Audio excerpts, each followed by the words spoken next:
Yeah, let's talk to Willem Marx live from West Jerusalem. Willem, so we're getting reports from the Israeli military saying they're now in full control of the Gaza border. What more can you tell us? So what Mohammed was just talking about, the idea there are still individual fighters left inside Israeli territory, that is something that the military has acknowledged. But what they've been saying in the last hour or so, Darren, is that they have now got control of the border. There have been no more people traveling from Gaza into Israel over the last 24 hours. You'll remember, of course, there were large numbers of locations across that barrier fence Hamas breached on Saturday in order to launch their attacks.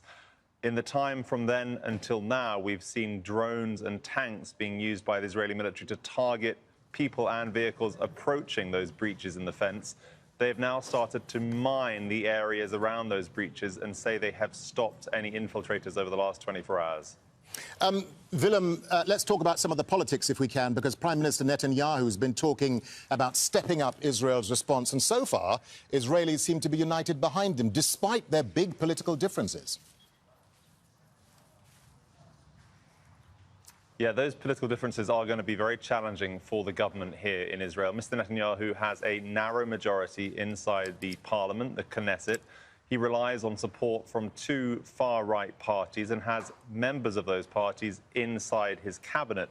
Some of his most high-profile and experienced political opponents who have previously worked with him, this is men like Avigdor Lieberman, Benny Gantz, the former defense minister, as well as Yair Lapid, they've said they would potentially be willing to join what's known as an emergency government, something we often see at times of tension here in Israel, but they've also insisted they will only do so if some of the members of those far-right parties are excluded from security-related decisions inside a special wartime cabinet, Darren.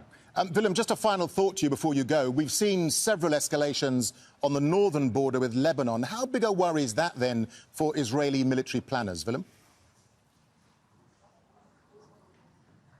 Well, Darren, you can have 300,000 reservists being called up. They have a massive active pool of people they can draw from in the Israeli military. But in terms of having two separate fronts they would have to guard against, that does make it far more challenging for the logistics and the strategy for those military planners.